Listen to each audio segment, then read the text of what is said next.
dados que estão colocados no protocolo, como você fez, que volume, agitou por quanto tempo, centrifugou, não centrifugou, qual foi a centrífuga, qual foi a temperatura, teve intervalo, isso tudo tem que estar no protocolo de uma coisa experimental para alguém, eventualmente você mesmo, conseguir reproduzir daqui a 5 ou 6 anos. Mas, fechando, não quero dialogar muito, desculpa.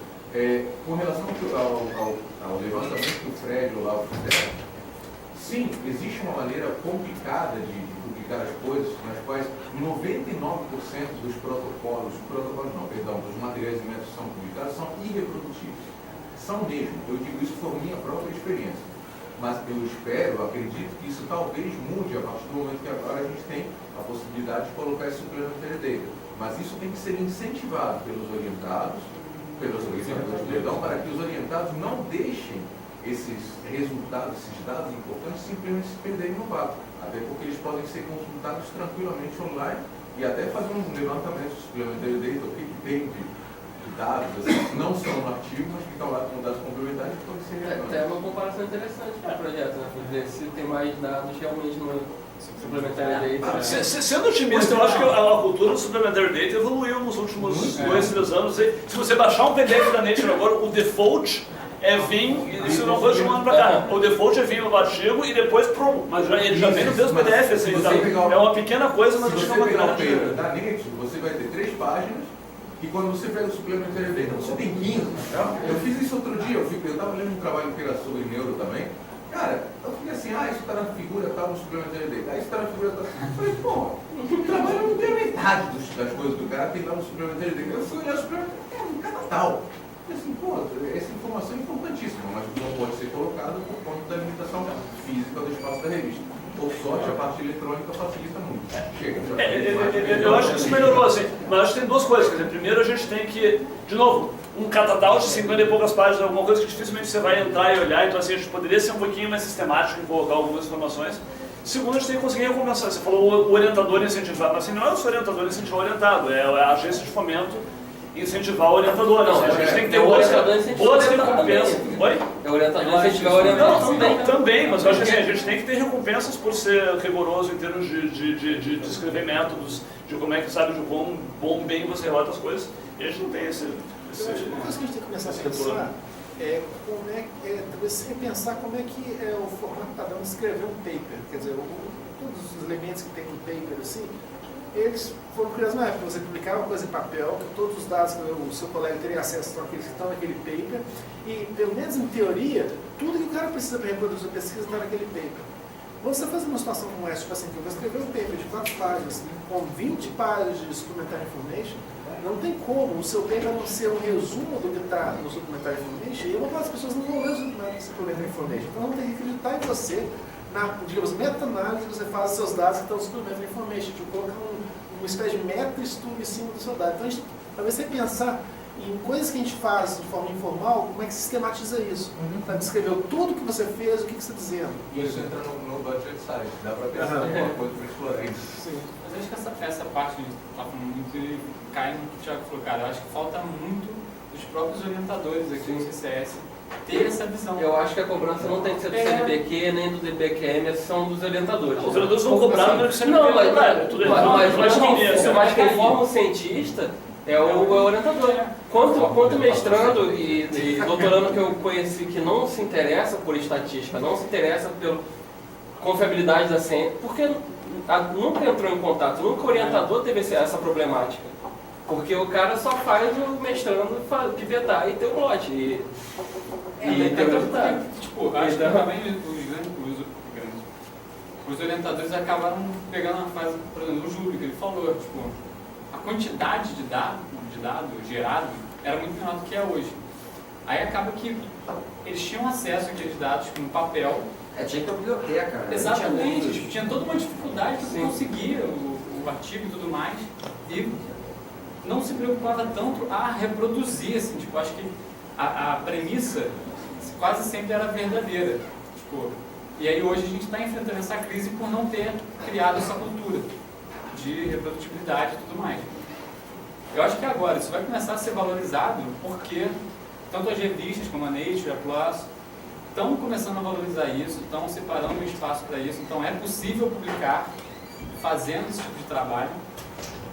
partir de agora, assim, a partir desses primeiros anos, talvez haja um caminho, tipo, que aí as empresas, a galera do fomento vai passar a valorizar e ver isso e talvez ocorra mesmo.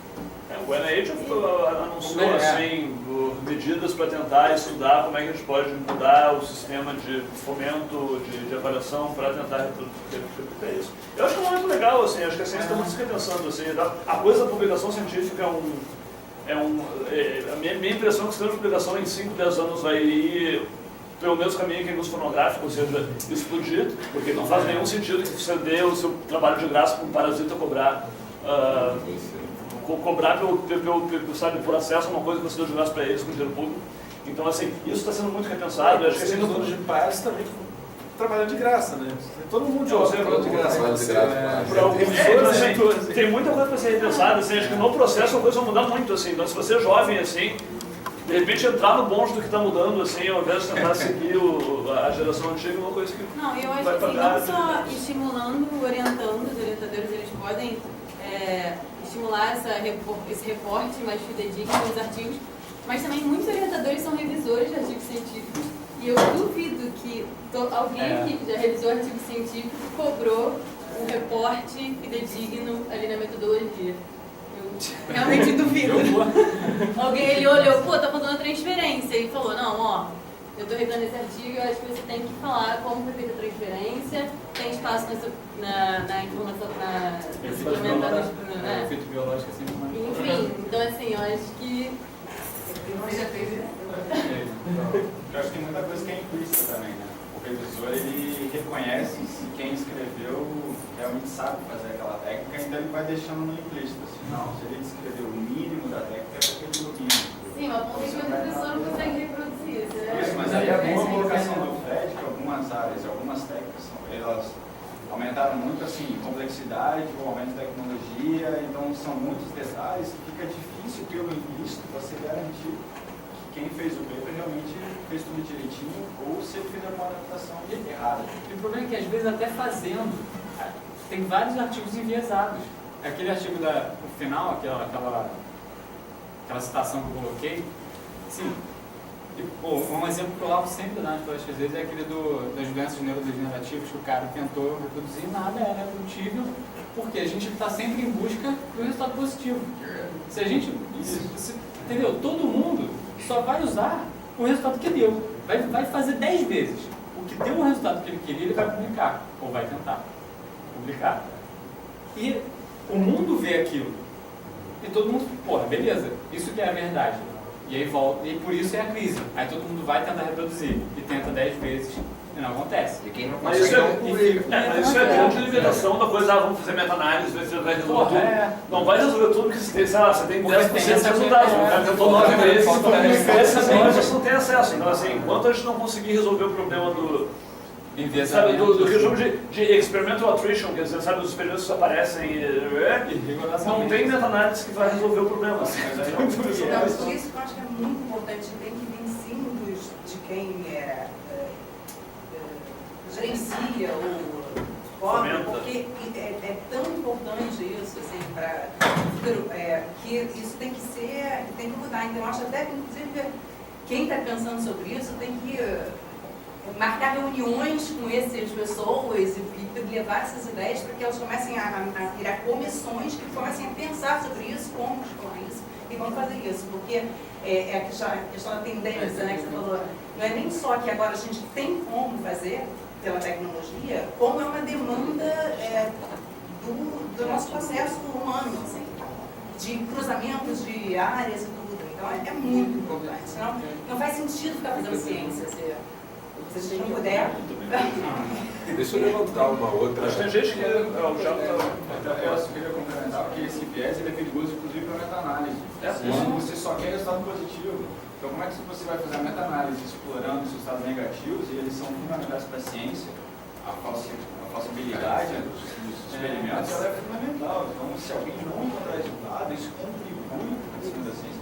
Isso não está sendo amplamente discutido e visualizado, inclusive pelos alunos que estão começando. Então, o resultado negativo é fundamental e está difícil publicar esse resultado negativo. tá tão difícil. Então, Cara, eu questionaria o ponto de estar tão difícil. Assim, os poucos experimentos, nesse sentido que são poucos, são só da pesquisa clínica, assim, vamos pegar o mesmo resultado, fazer um resultado negativo e poder, sabe, o mesmo método, o mesmo paper, um dá significativo, outro não dá, vamos mandar para as revistas aqui para ver o que é aceito, o que não é aceito. O publication bias não é tão ruim assim. De novo, para a medicina clínica que está uns anos à luz à nossa frente ainda, assim, e tal.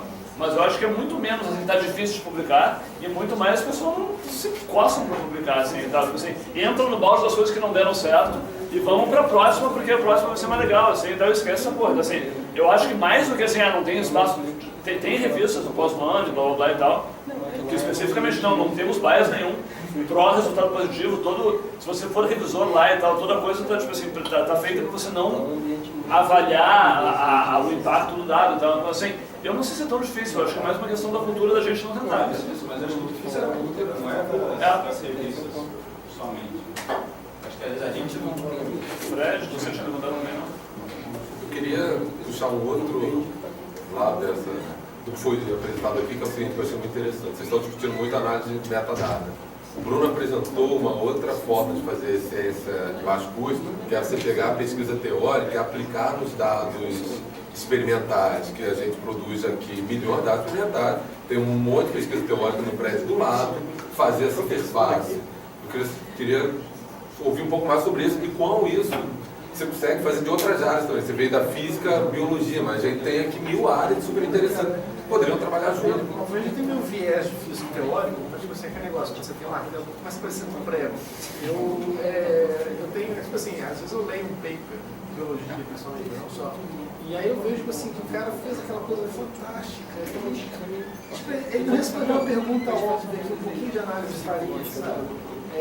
Então, tipo assim, eu sinto muita falta de pensar dessa forma, pensar de uma forma menos descritiva e mais analítica. Tipo, eu tive esses dados, vi que a realidade é dessa forma, agora o que significa? Será que eu consigo explicar isso usando um modelo simples?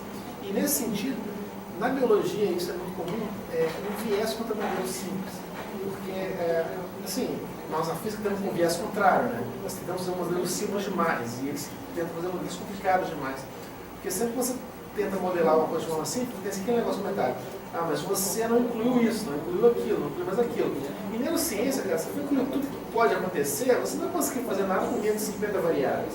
Então, assim, nós temos que excluir coisas, mas tem sempre essa reticência. Eu acho que vale a pena explorar o que acontece com um modelo simples, com 2, 3, 4 variáveis, o que acontece. Você viu outra área que você poderia aplicar, por exemplo, outra área não a biologia, não a neurociência, que as suas pesquisas teóricas, você viria ali, pô, aquela pesquisa prática ali, dá para eu dar uma área que isso aconteceu, está acontecendo, fazendo uma técnica de economia, né? Agora, com profusão de modelos teóricos da economia, profusão de uma coisa muito interessante recentemente, das pessoas que primeiro teve, digamos, o movimento na direção da economia teórica que foi meio exagerado. Você tinha modelos extremamente simples que descreviam muito pouco a realidade. Agora você tem uma espécie de correção em que os economistas estão começando a trabalhar em cima de dados concretos. Agora que a gente tem essa profusão de dados econômicos, microtransações na Amazon, coisa assim, fazer a mesma coisa que ele está fazendo com a pornografia, fazer com trânsitos econômicos e começar a fazer coisas baseadas em bases de dados sistemáticas e precisas. Eu acho que isso vai ser em outras áreas também. Veja, você voltamos ao assunto que agora você tem à sua disposição o repositório de dados da internet. Veja, exatamente. Estão mudando dinamicamente. Exatamente.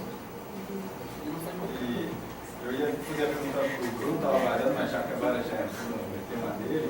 Eu achei legal colocar o exemplo também da economia, estimular as questões. A ciência é mais fácil pensar que ela é interdisciplinar. Mas, na verdade, todas as áreas estão se tornando interdisciplinares. Então, foi interessante a pergunta e a resposta do Bruno. E aí eu queria resgatar a apresentação dele, porque ficou claro essa questão de olhar para um fenômeno, para um experimento, enquanto leis universais. Então ele colocou quais são as leis universais da neurociência, ou pelo menos para o problema dele. Ele tentou colocar um modelo que seja mais universal e reprodutível e de forma a predizer o fenômeno.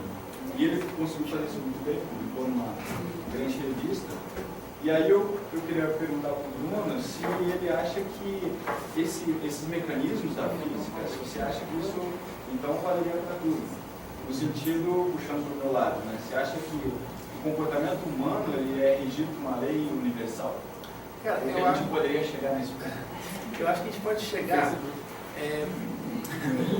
em leis universais, mas a gente vai ter que, tipo assim, porque a maneira que geralmente você pensa em leis universais na física, o físico tem esse viés de a lei fundamental é pegar o sistema mais simples possível, pegar a lei, por exemplo, eu pego duas massas, eu vejo como é que elas interagem, eu digo, essa é a lei da gravitação universal. Agora eu pego um sistema com milhões de partículas diferentes e eu deduzo como é que ele funciona. Isso funciona. Você pode falar como é que a galáxia funciona usando a lei de Newton com duas massas. Mas você não vai conseguir deduzir essas leis fundamentais da psicologia, por exemplo, pegando as leis fundamentais da física e extrapolando elas passo a passo. Você vai precisar deduzir as leis das propriedades emergentes. São propriedades emergentes que sistemas complexos têm, e eles têm leis que não estão presentes nos níveis mais fundamentais, nos níveis mais simples. Sabe? A interação de dois seres humanos não captura toda a complexidade da interação na sociedade. Sabe? A interação de dois neurônios não captura a complexidade no cérebro. Então, obter essas leis emergentes, eu acho que é um grande desafio da ciência moderna. E nesse sentido, eu acho que a coisa que a física, ela vai começar a escapar um pouco dessa restrição da física atômica, nuclear, quântica. Tá? A física é uma série de técnicas matemáticas, que podem ser aplicadas a fenômenos que, a princípio, não foram aqueles que a técnica foi desenvolvida pela primeira vez. Física estatística, por exemplo. Estatística de vários objetos. Não precisam ser partículas, podem ser pessoas, podem ser áreas do córtex, pode ser... Então, assim, eu acho que começar a usar essas técnicas, abstraindo um pouco qual que é o substrato material no qual elas foram desenvolvidas, é um grande futuro para a ciência e é algo que os biólogos têm que prestar muita atenção, eu acho. Sabe? Eu acho que vou parar por aí. É interessante que você falou, até como se fosse muito difícil explicar, mas acho que tem domínios, né? E antes você colocou, por que não pensar um modelo simples para a biologia, por mais que os biólogos gostem de modelos mais complexos? E aí eu lembrei muito da física, da diferença entre você explicar o movimento browniano, que seria o movimento das partículas, ou explicar ele em termos de um outro fenômeno que é a temperatura. Exatamente. Então, você pode ter um modelo ou um modelo mais simples que explica o fenômeno macroscópico. Mas também pode ir para o microscópio. Então, você pode ir para o neurônio, explicar o neurônio, mas você pode explicar o macroscópio. Então, quem explica o neurônio, você vai mandar a base do que é o comportamento, mas não explica todo o comportamento. Mas você consegue fazer modelos mais simples do comportamento sem explicar neurônio. Eu concordo completamente. E olha só, dois exemplos aqui. Se você olhar no Google, quando é que surgiu o termo propriedade emergente, você vai ver que ela começou a ser discutida na década de 70. Mas, na verdade, a primeira e a maior grande teoria de propriedades emergentes, são duas, na verdade, da física, é o que você falou, termodinâmica. Eu falo que eu tenho aqui, o ar aqui nessa sala, ele é formado de trilhões e trilhões de partículas, que são complexas, tem subpartículas, interagem de formas complicadas, mas dessas trilhões e trilhões de partículas com trilhões e trilhões de graus de liberdade, a gente consegue deduzir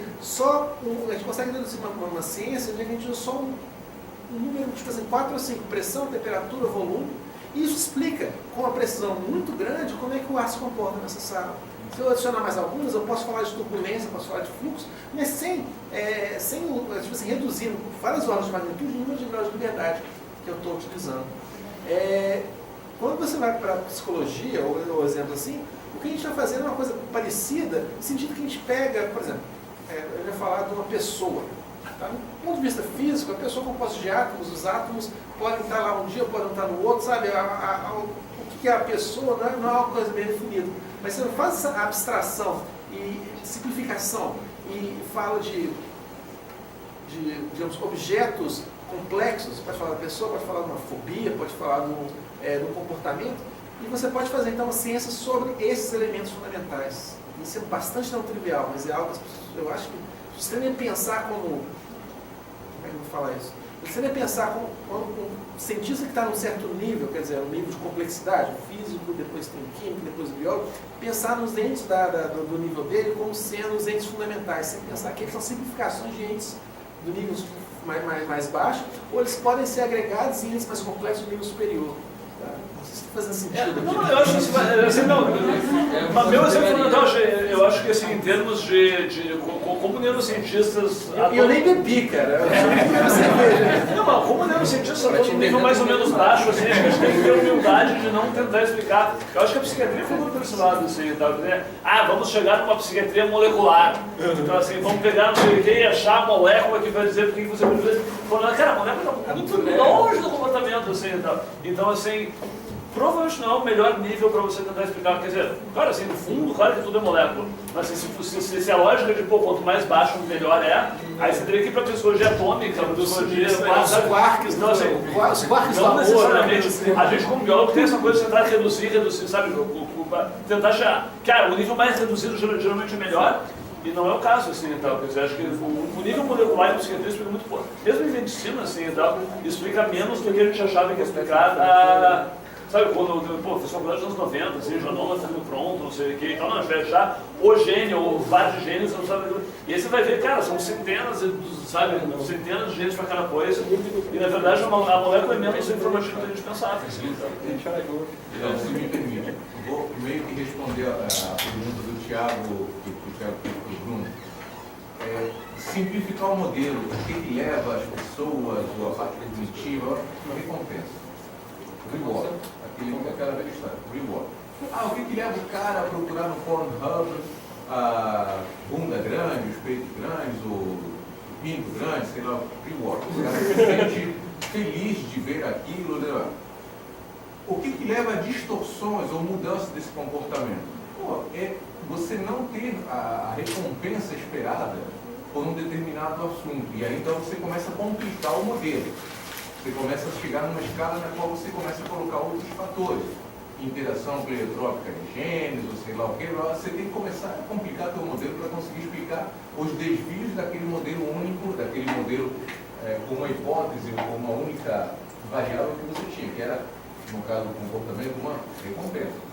Então é aquela história, aí daqui a pouco você vira e diz, por que aquele psicopata matou 20 pessoas lá, não sei o quê, primeiro estuprava, depois matava, primeiro matava, depois estuprava, não sei, mecanismos tortuosos que passam pela cabeça de cada um, mas é um mecanismo de recompensa. De novo, é a satisfação, é o prazer, sei lá, de ter alguma coisa que para o cara traz satisfação. Pode não ser nem a questão de matar alguém, nem de estuprar, pode ser talvez de ver a manchete no jornal no dia seguinte, não sei, mas simplificando assim, a tua pergunta. Essa minha pergunta é preciosa. Mas foi na observação de todas as palestras, eu acho que uma coisa que a física mesmo pega é não tratar a informação como um fenômeno físico. E a informação está nos sistemas químicos, biológicos e comportamentais. Então, eu acho que se a gente pudesse trazer esse conceito à tona em todas as áreas, a gente poderia unificar. Então, enquanto que você pegar a entropia para a teoria das informações, e levar isso, por exemplo, a teoria da distância funcional, levar isso para os dados de distância funcional.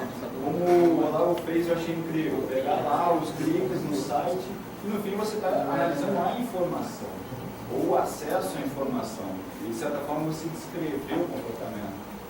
E aí eu penso como que a física pode se unir aí à psicologia, à neurociência do comportamento nesse sentido, entendeu?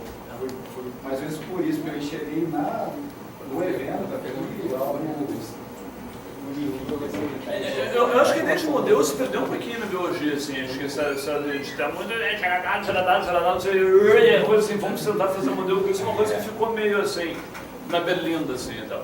Fazendo modelagem, eu trabalho um pouquinho com neurociência computacional, também com modelagem, você tem sistemas completamente reward, sabe? Você pode fazer modelos de psicologia, reward, não reward, depois isso aqui basta, e você pode ser mega complexo, vamos modelar canais de cálcio no neurônio, não sei o que. Tem vários níveis que você pode fazer, todos eles adicionam alguma coisa, mas eu acho que assim, quem trabalha, quem eu vejo trabalhando com biologia hoje em dia perdeu um pouquinho a noção de tentar chegar no... Cara, e de novo, o modelo não é perfeito, eu acho que os físicos têm péssimos vícios, como você falou, assim, de super simplificar as coisas, sabe, assim, e não, isso aqui cabe em dois, você quer não, é isso. A vaca esfera. Então, assim, acho que você tem que conseguir, mas assim, esse bate-volta do modelo para a vida real, que o modelo não vai funcionar, então é uma coisa que tinha também o tempo todo, assim, então, e acho que a gente faz pouco de biologia, assim, acho que a gente está no CCS aqui, a maior parte do pessoal é biomédico, biólogo, eu acho que a gente perdeu um pouquinho a coisa de tentar, sabe, o modelo perdeu... Acho que o modelo perdeu força em relação aos dados, assim, tipo assim, pô,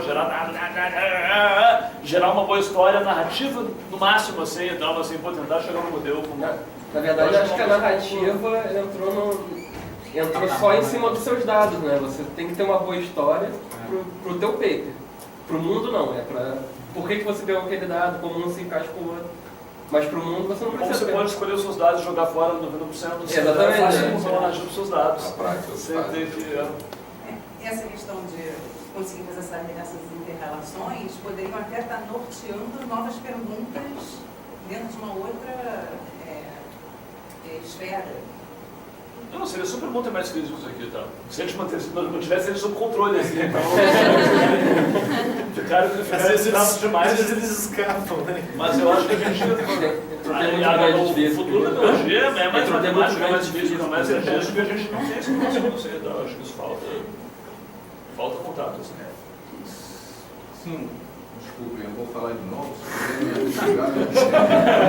mas eu estou tentando tirar alguma coisa produtiva desse no budget size. Já não teve nada. Já foi produtivo aberto. Eu acho que o só fato da gente ficar conversando aqui, eu achei fantástico. Parabéns pela iniciativa, vocês estão sentados aí na frente, ao lado, principalmente, que está encabeçando a história. Desculpe se eu estou sendo injusto com mais alguém que também está gerando esse no budget size.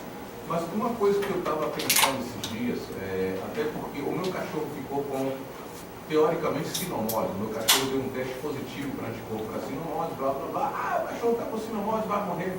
Vai ter que refazer o teste, não sei o quê, deu positivo de novo para sinomose. Um teste para anticorpo, por sinal. Moral da história, isso foi em dezembro, o teste foi feito em dezembro, o cachorro agora, 3 meses depois, está muito bem, obrigado. Sinomose, teoricamente, é uma doença que mata, blá blá blá. Como eu não sou veterinário, eu não sou especialista em sinomose, eu fiz o que todo mundo faria, além de consultar o veterinário. O que vocês fariam? Entrar no Google. O santo oráculo! Entrar no Google e começar a pesquisar sobre sinomose. Sinomose, você pega seu cachorro, dá um banho de sal, depois faz sei lá o que, blá blá blá, ele ficará bem. Sinomose, você pega, eu fiz um tratamento com florais de bar e o meu cachorro morreu. Eu fiz um tratamento com, sei lá que, vacina, tríplice, ou sei lá, tratamento com anticorpos e foi terrível, porque na verdade aquilo suscitou todos os sintomas da sinomose, o cachorro morreu. Então quem matou foi o remédio, não foi a doença. E assim vai.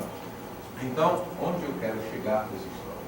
Se a gente olhar o Google, qualquer levantamento de perguntas e respostas no Yahoo Answers ou no Google Answers, você vai ver que existe uma quantidade incrível, inacreditável, abismal de sandices que são ditas pelas pessoas que não têm o menor conhecimento de uma determinada área, às vezes com a maior boa vontade do mundo, mas que induzem outras pessoas a cometerem erros terríveis que podem levar até à morte do indivíduo.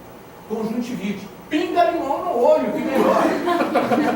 Eu vi isso. Eu procurei, porque estava tendo um surto de conjuntivite em meados do ano passado. Eu não sei se alguém já teve zika, mas zika às vezes começa com conjuntivite. Você começa a ter uma conjuntivite esquisita viral e depois você começa a ter sintomas. Google, por que não fazer uma espécie de meta-análise ou um levantamento, eu não sei exatamente como fazer, sobre perguntas e respostas clínicas, vamos falar sobre doenças humanas, uma determinada doença, sei lá, conjuntivite que seja, e tentar ver o número de respostas que são dadas por profissionais de saúde, o número de respostas que são dadas por público naif, totalmente leigo, e o número de respostas úteis. Você sabe, mas eu não sei se existe um contador de respostas já pelo próprio Google, deve existir, mas começar a fazer levantamentos que tenham uma aplicabilidade, inclusive fazer o seguinte: quais são as perguntas clínicas ou médicas que mais são colocadas dentro da internet, dentro do Google? Eu não sei. Então, o Google deve ter essa resposta, já talvez eles tenham feito esse levantamento. E a gente tentar fazer uma espécie de, não digo uma força-tarefa, alguma coisa assim, para colocar respostas adequadas. E que a primeira resposta que apareça seja aquela dada por clínicos, médicos. Wikipedia é basicamente isso. Ver isso, edita o Wikipedia com a resposta certa. O Wikipedia não é confiável. E a Wikipedia, qualquer pessoa pode entrar. Mas no final das contas ele chega a 90% das respostas certas, porque muita gente falando merda, as pessoas Exceto corrigindo. coisas muito controversas. Se entrar no site, se você entrar no Wikipedia para colocar pelo nome Lula agora, a gente vai achar 500 edições por segundo.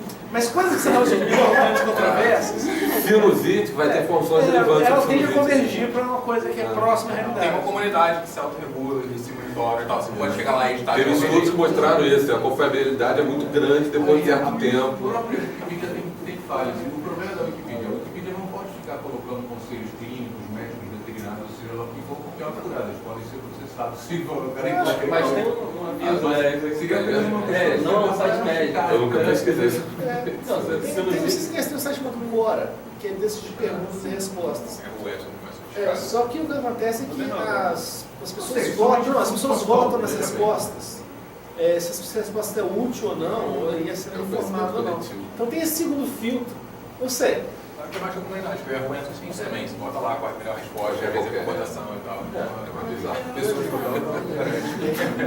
Eles por que cuspiram, assim, eu sabia, mas eu teve uma divergência com alguém assim, que dizia que era cuspir, não era cuspir. Aí você pode dizer, cuspir ou cuspir? Deve ser cuspir, porque vem na garganta, então cuspir. Tipo, essa é a top resposta. Assim, tipo, essa é a resposta da Gente, é que eu só vou agradecer. Só acrescentar uma coisa sobre o título, né? Eu acho que está muito limitado para o que eu encontrei, assim. Porque quando você fala, eu achava que era uma coisa tipo, não budget, você fica focado um pouco nessa coisa de não ter dinheiro para fazer as coisas. Por isso que encheu. No final a gente passa o chapéu. Realmente é uma questão de repensar a ciência. Então, assim, eu não sei se pensar num novo nome ou se não. Eu acho que eles tentaram a ciência fora da caixa é menos público, então assim, acho que assim, de alguma forma deu certo para trazer gente. Nesse momento, falar ciência e dinheiro tem uma grande demanda. Mas assim, eu vou ter que ir. Desculpa, meu amor. Você viu, está acabando. Já são 7:10, acho. Dado o local que a gente está. Voltando a coisa das doenças no Google, essa semana passada, o Google implementou exatamente o que você falou. Você buscar uma doença, o Google tem uma caixa que é feita por especialistas. E aí tem informações sobre doença, pode ter internet aí? Aqui tem. Vai volta no Google também. Não, tem. Não tem Como chama?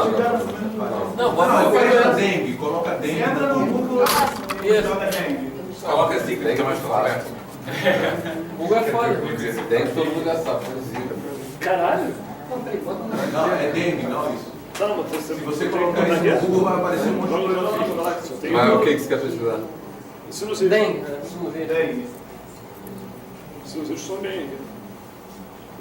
Sinusite, subusite. O meu teclado está fudido, porque eu ligo na tela.